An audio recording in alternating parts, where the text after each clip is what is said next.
Our next speaker is Nicolò Zava from Institute of Science and Technology of Austria, and the title of the speech is Application of Dimension Theory to Embeddability Problems in Topological Data Analysis, the case study of the Gromov-Hausdorff distance.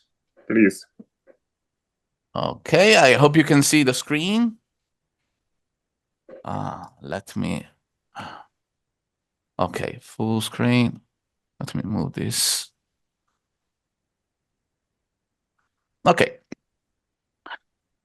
So, good morning, everyone. Thanks. I would like to thank deeply the organizer for the great opportunity to present my work here. Opening also this great conference, and also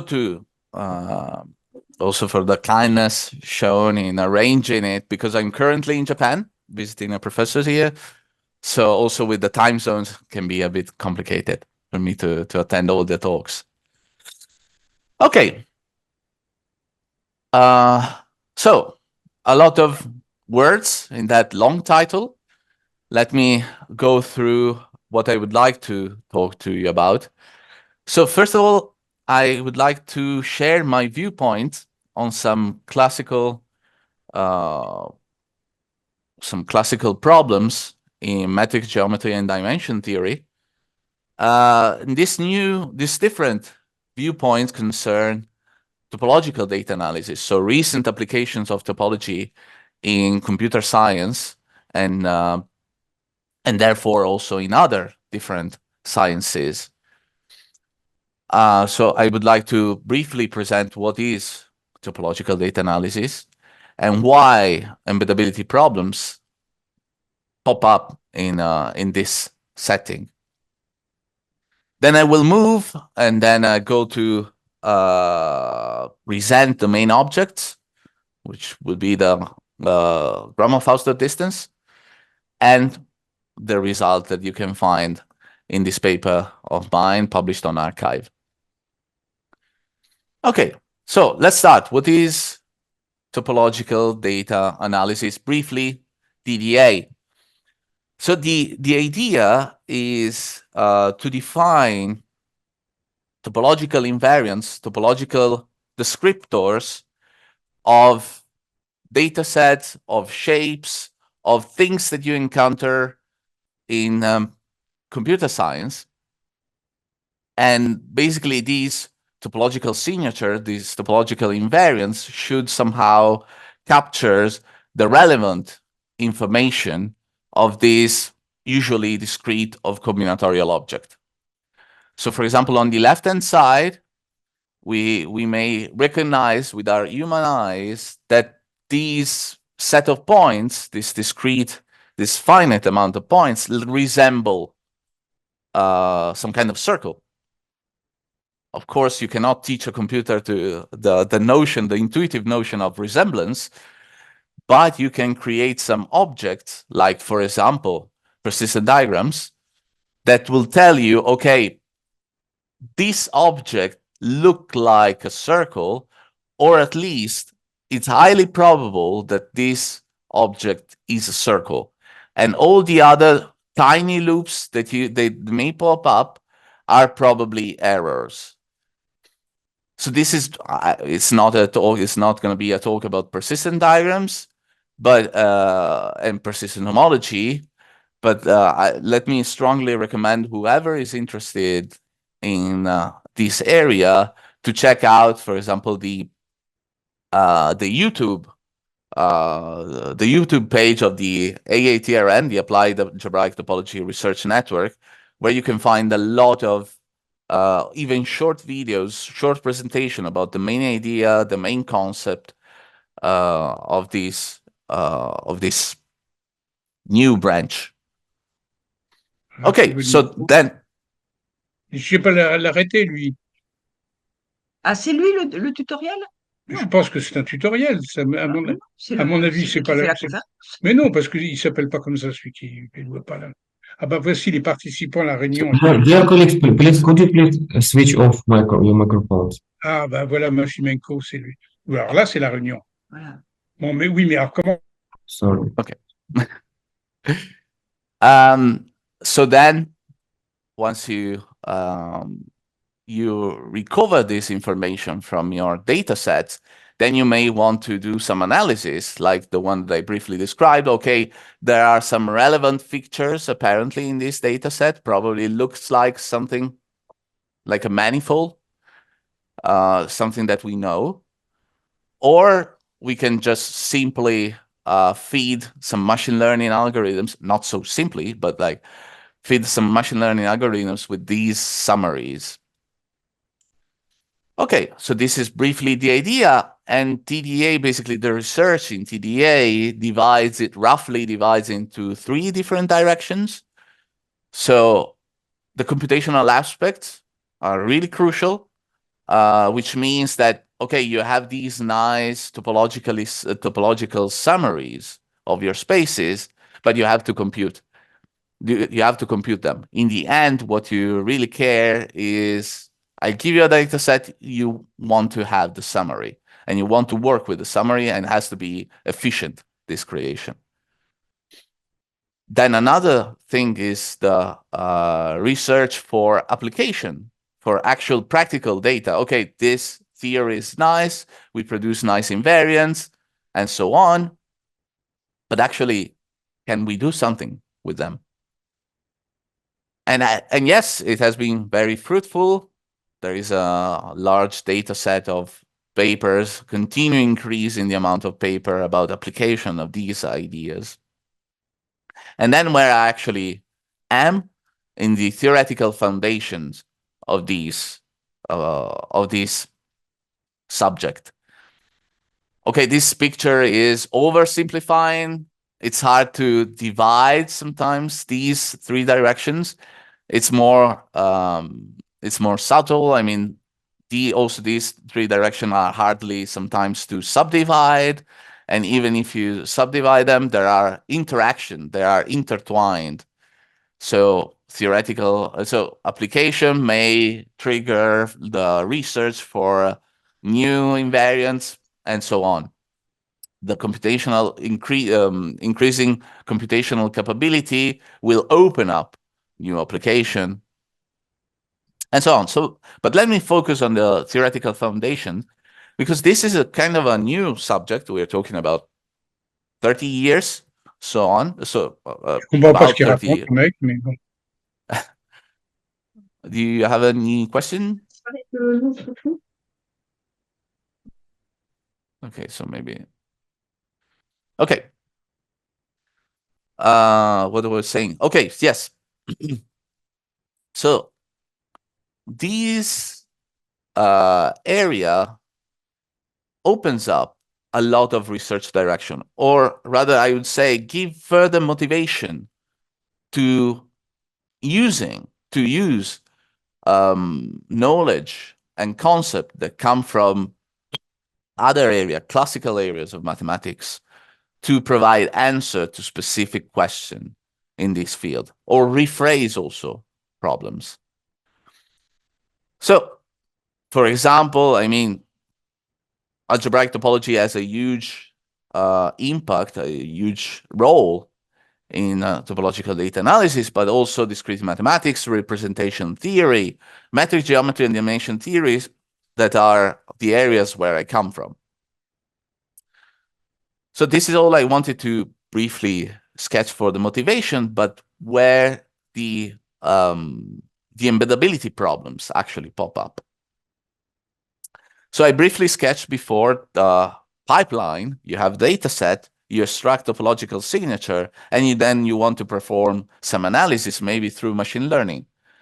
Well, machine learning algorithms require actually that your data come in a form of a Hilbert space. So these topological signature, like for example, persistent diagrams, do not come as element in a Hilbert space.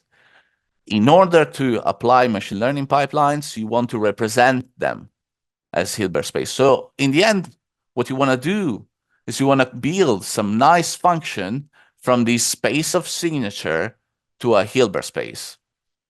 And two questions after you found your candidate, two questions have to be addressed. Is it efficiently computable? It's really crucial, but I will not discuss it today.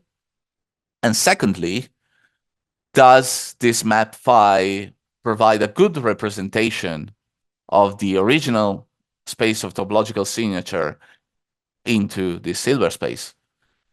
In more pure mathematical terminology, is phi a reasonably good metric embedding of this space into a Hilbert space. In particular, in this talk, I'll discuss by Lipschitz and coarse embedding as reasonably good metric embeddings. Okay, so let me start, and actually, let's go back to the data set. We have metric geometry provide a way to compare how close to pictures, to metric spaces are. Like metric spaces can be shapes, can be discrete sampling of a manifold, for example. How close it is to the actual manifold. And this notion, this classical notion of Gromov-Hausdorff distance was successfully applied in this framework of TDA, and also could allow us to skip entirely the research for topological signature, because you have data set, you can compare them, provided that they are metric spaces, you can compare them with the Gromov-Hausdorff distance, and then analyze them using the Gromov-Hausdorff distance, or using embeddings of the Gromov-Hausdorff space. So this is to give you the framework why also Gromov-Hausdorff distance pop up in TDA. What is Gromov-Hausdorff distance? Oh, sorry. Before that, let me also state that the Gromov-Hausdorff distance is nice, has really nice properties, is well studied, especially the topological property of this space are very well studied by now. But computing precisely the Gromov-Hausdorff distance is computationally a nightmare. Even if you want just to approximate your Gromov-Hausdorff distance, even if you want to only consider nice spaces, like for example trees, this is still NP hard, so very, very, very hard to compute. But maybe we can still represent this space, the Gromov-Hausdorff space, into we can represent it nicely into a Hilbert space. So this is the theoretical question that I addressed. Can the Gromov-Hausdorff space be by Lipschitz or coarsely embedded into a finite dimensional Hilbert space? So this is the theoretical question. Let's go back to the background. So I've discussed the motivation. Let me go back to give you some definition. So let me recall what is the Hausdorff distance, which is the main component of the Gromov-Hausdorff distance. Well, you have that the Hausdorff distance between this circle and this sampling of this approximation, finite approximation of the circle, is at most epsilon if by enlarging this circle, this blue circle, by thickening this blue circle by an epsilon radius, you can enclose all the red dots. And on the other hand side, if you do the same, you take the red dots, you construct balls around them, you can enclose of radius epsilon, you can enclose the full circle. Then formally, the Hausdorff distance between y and z is the infimum of all those epsilon for which this happens. Of course, y and z live in the same space, and this is not usually the case. We may have information about shapes, about manifolds whatsoever, that are not embedded in the same space. So what you can do then, you can construct a Gromov-Hausdorff distance. And the idea is very clever and pretty easy also to grasp the idea, of course. So you have two metric spaces, and you want to embed them nicely in a common metric space. A priori, you don't know much about this, in such a way that the Hausdorff distance between them is as small as possible.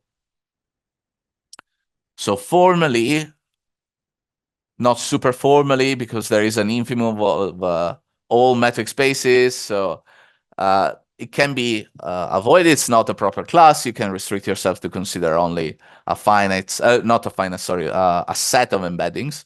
But anyways, is the given two metric spaces x and y, the Gromov-Hausdorff distance between them is the infimum running all over possible metric spaces in which x and y can isometrically embed, and then you compute the Hausdorff distance between the two embeddings. This is a nice metric if x and y are compact metric spaces. In particular, if they are finite, the Gromov-Hausdorff distance between them is always finite. And the Gromov-Hausdorff distance between them is 0 if and only if they are isometric, which is great. The Gromov-Hausdorff distance satisfies the triangular inequality, so we can consider the Gromov-Hausdorff space as the space of isometric classes of compact metric spaces endowed with Gromov-Hausdorff distance. Before moving on, let me recall an important related concept, which is the Euclidean Hausdorff distance. So what if your two subsets are actually subset of an Euclidean space? Well, you can, so you have x and y that live, for example, in a plane, and then you can move them, rigidly move them, in order to lower the Hausdorff distance between them. This, again, provides a metric notion. Usually they differ. The Euclidean Hausdorff distance and the Gromov-Hausdorff distance, they do differ. But if x and y are finite subset of R, actually their large-scale geometry is the same. What do I mean? Is that these two distance notions are by Lipschitz equivalent. And this, for the result that I provided, is really the crucial step. So this is really, really nice result. Mind that if you go already to the plane, you don't have a by Lipschitz equivalence between these two distance notion. So it's really something that relies on the linear structure of R. Okay, so you have your Gromov-Hausdorff space. You can embed them somewhere.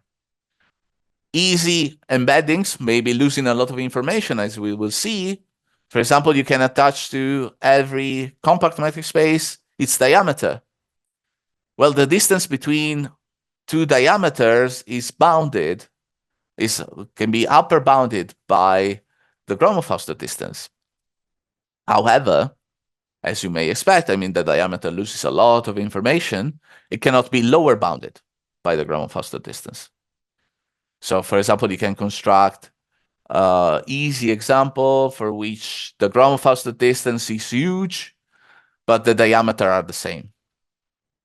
Okay, one may say the diameter is silly. I mean, we know it's just one value. What if we collect all the distances within the metric space? Well, still, this is good. I mean, this distance set is good. It's a classical object. And it's true that it can be the distance between two distance sets can be upper bounded by the Gromov-Hausdorff distance. However, again, it cannot be lower bounded. For example, let me recall this I have a picture here, this classical example of Bloom, where he provided two 6-point subsets of the real line that have the same distance set, but they are clearly not isometric. Therefore, you can use it to construct example of metric spaces with arbitrarily large Gromov-Hausdorff distance, but same distance set. Okay, so the introduction is finished. Let's go back to the main question. Can the Gromov-Hausdorff space be by Lipschitz or coarsely embedded into a finite dimensional Hilbert space? Let me discuss the non-existence. So how can we prove how dimension theory can be used to prove that such embedding cannot exist? So I will discuss two main strategies using the notions of the dimension or finding some pathological example inside of the space that you are studying. So what do I mean by using dimension? Well, fix your notion of embedding. In this case, by Lipschitz embedding or coarse embedding. Oh, don't worry, I will recall the definition of both. And suppose you have a notion of dimension that respect these following two properties, which are if x can be embedded into y, then the dimension of x is smaller than the dimension of y. And therefore, if the dimension of x is n, we know that the x cannot be embedded into any, oh, my bad, there's a typo here, in any space, metric space with dimension strictly smaller than n. This is the general framework. Let's see how can we apply it. So let's focus on by Lipschitz embeddings. So by Lipschitz embeddings, most of you are familiar with them. The distance between images is bounded from above and from below by linear function of distances in the original space. So let's fix our embedding notion. What dimensions are available? Well, we can use the Aswad dimension. And the Aswad dimension, here I recall the definition, but I mean, the definition is a bit technical. Let me give you the intuition behind. So you can consider a ball of radius r in the plane here with the infinite distance, with the supremum distance, because it's easier to represent, but you can do with your favorite distance on the plane. And then, for example, it can be covered by 2 to the power of 2 balls of radius r divided by 2. But also, it can be covered by 3 to the power of 2 balls of radius r divided by 3. So what's crucial here is that this exponent remain fixed. The infimum of all possible of such exponent is the Aswad dimension of the space. This dimension notion has nice properties, all the nice properties that we want. So for example, if we have a by Lipschitz embedding between metric spaces x into y, then we know that the Aswad dimension of x is at most the Aswad dimension of y. The example, I mean, it's easy to generalize the example that the intuition that I gave you in the previous slide to prove that the Aswad dimension of the Euclidean space of R to the n is actually what you expect, is precisely n. Therefore, for example, if the Aswad dimension, if we have our favorite metric space and the Aswad dimension of this space is infinite, then x cannot be by Lipschitz embedded into any R to the n, any finite dimensional Hilbert space. Let's apply it. And actually, for example, not just the entire Gromov-Hausdorff space, but something, something way smaller. It's enough to consider finite subset of the unit interval as metric spaces on their own with the Gromov-Hausdorff distance. This small subset of all possible metric spaces, this has already infinite Aswad dimension. Therefore, even if you restrict yourself to consider this tiny family, this cannot be embedded by Lipschitz, embedded into any finite dimensional Hilbert space. In particular, this is true for the space of all finite metric spaces and the Gromov-Hausdorff space itself. I don't think I will have time to go through the idea. So it started at, I should have till like 12 minutes or so. Am I right? Have more time. Yes. Yes. 12, Okay. okay. Okay, thank you. Thank you. So I will skip the idea because I want to talk about coarse embeddings and maybe take a bit more time here because it's less known notion. So by Lipschitz embedding, we said that we have upper and lower bounds linearly depending for the distance between the images of 2 points. Upper and lower bound linearly depended on the distances in the original space. Well, what if you don't have linear bounds, but any reasonable bound? This is the notion of coarse embedding. So let me say it formally. A map between metric spaces is a coarse embedding if there are 2 functions, discontinuous, whatever functions. The only requirement that we ask for these control function is that they explode. Basically, they grow. They don't assign to arbitrarily big numbers something small. So you have these control functions for which the distance between phi of x and phi of x prime is bounded from below by rho minus of the distance between x and x prime, and bounded from above by rho plus of the distance between x and x prime.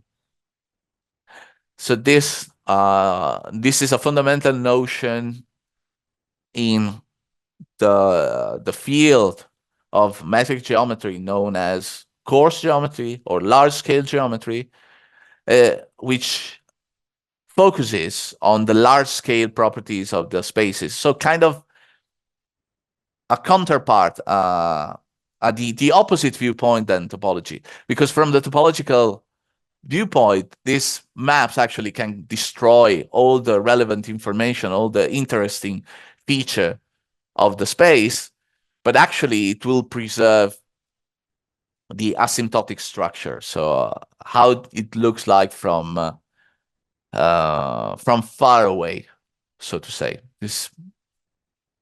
So we fix this, and come on, it's so flexible that we this is such a flexible notion that it's hard to believe that you cannot coarsely embed something into a Hilbert space, for example. I will say that I will come back to this later. But so let's stick to the dimension notions. We have we have coarse embeddings. We have a suitable dimension notion which works in this realm, which is the asymptotic dimension introduced by Gromov, which was defined as the large-scale counterpart of Lebesgue covariant dimension. If any of you is familiar with the covariant dimension, well, he may recognize the same pattern in the definition of asymptotic dimension. The definition is pretty technical. either you know it or you have familiarity with Lebesgue or with the covariant dimension, or I will have a hard time giving you intuition behind this notion in a few moments. So I will just post it here, but let me go through the important properties of these dimension. As I said, it's preserved along coarse embeddings. So if X is coarse embeddable into Y, then the asymptotic dimension of X is at most the asymptotic dimension of Y. It assigns to the Euclidean space precisely what we want. The asymptotic dimension of R to the N is precisely N. Whatever, sorry for the typos. So therefore, for example, if the asymptotic dimension of X is infinity, then X cannot be coarsely embedded into any finite dimensional Hilbert space.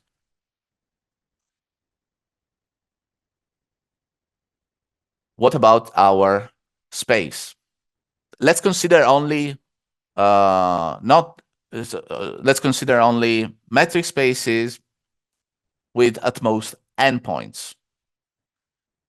So you may see the metric between them, the metric in a having support endpoints as a matrix n times n. Basically, it's a symmetric matrix.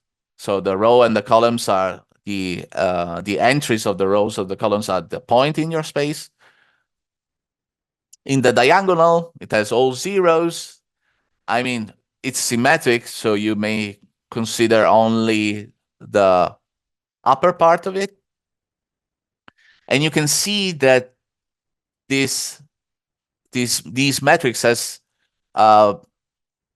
n times n minus 1 divided by 2 degree of freedom. Basically, where you see asterisk, you are kind of free to put values, positive values. Kind of free because then you have to check the triangular inequality. But assuming that you're sufficiently far away from these boundaries, these linear boundaries that the triangular inequality provides, well, it kind of look like R to this power here, n times n minus 1 divided by 2. And this is actually was formally provided by Iliadis, Ivanov, and Tutlin, who proved that the space of all metric spaces with at most n point contains subset isometric to balls of this Euclidean space of R to the n times n minus 1 divided by 2 of arbitrary radius.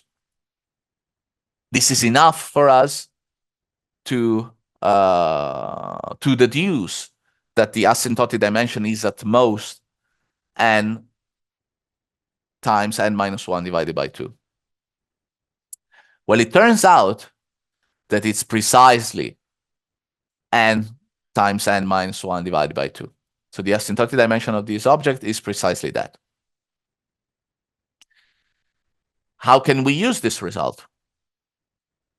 Well, in particular, Gn cannot be coarsely embedded into any R to the m if the dimension of Euclidean space is smaller than this value, because of the asymptotic dimension provides an obstruction to such an embedding.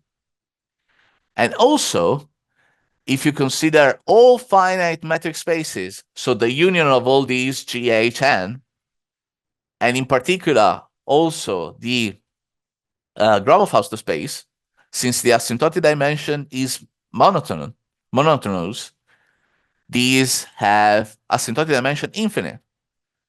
Therefore, these spaces cannot be coarsely embedded into any finite dimensional Hilbert space and into any R to the m. We will be able to say something more about this. But first, let me state another. So these are negative results. Negative results saying that we cannot embed stuff. But it's true that dimension theory takes away our hopes, but also it provides positive results. So in coarse geometry, crucial results are the following by you, who prove that if a space coarsely embeds into a Hilbert space, then X satisfies the Novikov and the Korsabaum conjectures, very well known and very technical conjectures in index theory. And then he also proved that if X has finite asymptotic dimension, then the same conclusion holds. What we are interested in here is that actually, if X has finite asymptotic dimension, you and Ixon and Gromov proved that X coarsely embedded into a Hilbert space. So we borrow this result that was important in index theory and say, oh, we have a good use for this.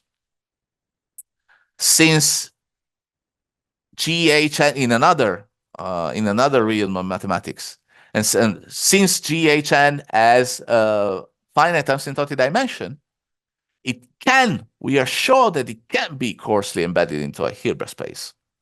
So it's a positive result. It's kind of non-constructive. We are working right now in finding, actually using dimension theory, an explicit coarse embedding into a Hilbert space, but it's good. It gives us hope. But let's go back to the negative results. And I've discussed the first strategies to prove negative results using dimension notions. But actually, you can also use a different idea, which is, okay, suppose that you have some knowledge about some weird pathological example that cannot be embedded into your into a Hilbert space or other nice metric spaces that you are interested in. Well, if you're studying your favorite metric space and say, can I find this pathological example inside my nice metric space? If yes, then also my nice metric space cannot be embedded into for example, a Hilbert space. And this is precisely what we are going to use for coarse embedding. So I already mentioned that you proved that those metric spaces admitting a coarse embedding into a Hilbert space satisfy the Novikov and the Korsabaum conjectures. But then the question naturally arises. Are those all metric spaces? Are there metric spaces that cannot be coarsely embedded into a Hilbert space? It motivated the research of pathological examples, and the first example was provided by Dranishnikov, Gon, Lafort, and Yu, showing that not every metric space admits such a coarse embedding. So if this pathological example, one of those, because after that, several others were formalized.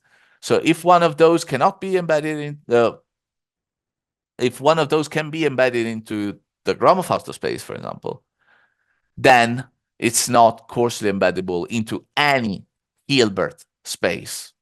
The Gromov-Hausdorff space cannot be embedded into any Hilbert space. Not just finite dimensional, as we were able to prove using the asymptotic dimension.